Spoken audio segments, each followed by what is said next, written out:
Welcome to the Route of the Hiawatha. This is an epic, mostly downhill rail-to-trail, including 10 tunnels and 7 trestle bridge crossings. It's named one of 15 Hall of Fame rail-to-trails in the whole United States.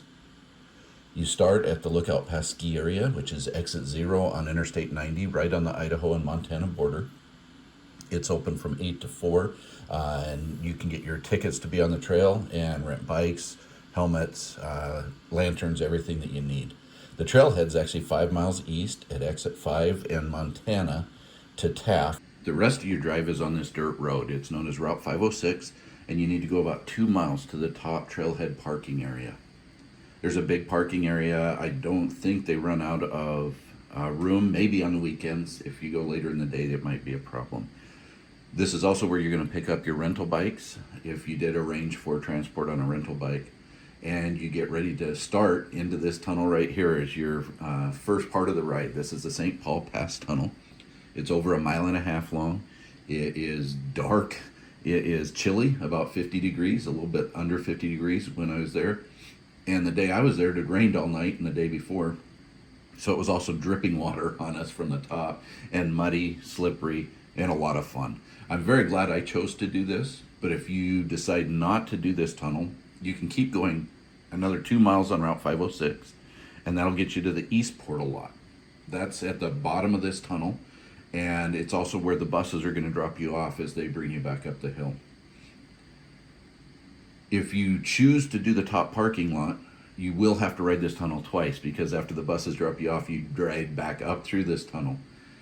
Just make sure that you do have really good lights. I had about a 400 lumen headlamp. You can see it lights up pretty good. A lot of people had handlebar lights. You just want to make sure you're in that 300 to 400 lumen minimum. More light is better, and the combination would probably be great as well. I did speed this up, but you can kind of see what it's like riding through the tunnel. You do come into other people, and it is nice to finally start seeing some light at the end of the tunnel. Your other choice is to drive clear to the bottom parking lot where the buses do pick you up, and this allows you to ride a 30-mile round trip right all the way up and back down. For some reason, people stop right as you come out of the tunnel, but if you go just a little bit further, you have this pull-out area, and you get to see this nice waterfall.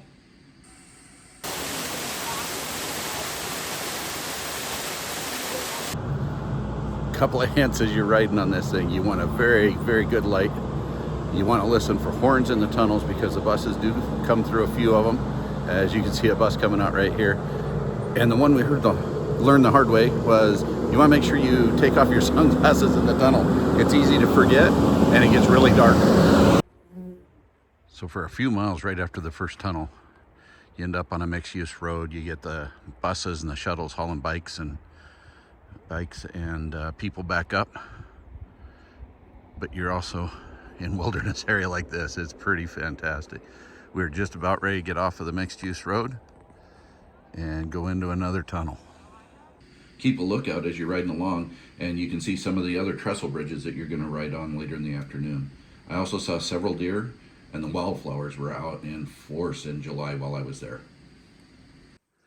So now we're actually going to take the cutoff, so no longer on mixed-use roads.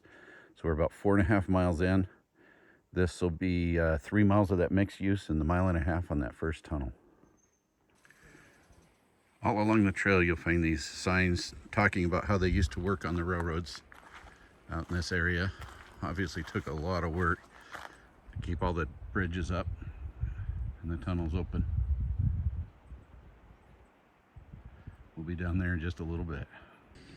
I sped this clip up just to give you an idea of what most of your trip looks like. Obviously, the trestle bridges and the tunnels are highlights, but you have a lot of time in between them, and it's just on a road that looks just like this. Gravel, kind of bumpy, but always felt safe, never felt like it was any issue at all.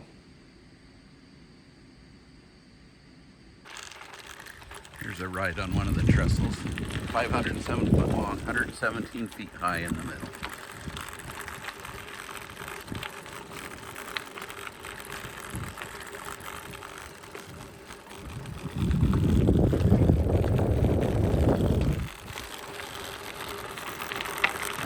That's it. Yeah, it is incredible.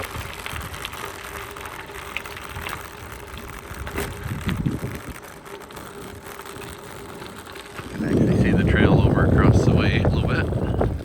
Another trestle back there we're going to cross as we come back around.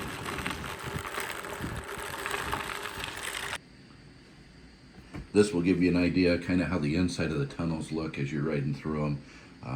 Obviously getting to the end of another one, so starting to see the light, and also passing a couple people as they're coming up through. Maybe riding from the bottom all the way up to the top, or just like this one and wanted to do it again. As you come to the end of the tunnels, there are several places where they will have outhouses, usually a parking area like this that you can pull off and be out of people's way. Some great views everywhere, obviously, that you can have lunch, bring along a snack, whatever. We're getting close to the bottom of the trail now. You can see across the valley, clear at the top, the trail across the way. We came all the way around this valley and then rode back down in to where we are now. So this is probably one of the trestle bridges we saw from the beginning. And this is the end. Sweet taste of victory, right? You get to feel like you accomplished something, but darn it, the ride's over. An amazing ride it was. So you come into this area, you can see the shade up on top there. A lot of times on weekends they'll have a line waiting to get back on the buses, so you get some shade while you're doing that. They also had this little hot dog stand down here serving some food. They put your bikes in the trailers and the people on the bus. And yes, we were a little muddy today. Then it's kind of a fun bus ride back up the hill and beautiful scenery.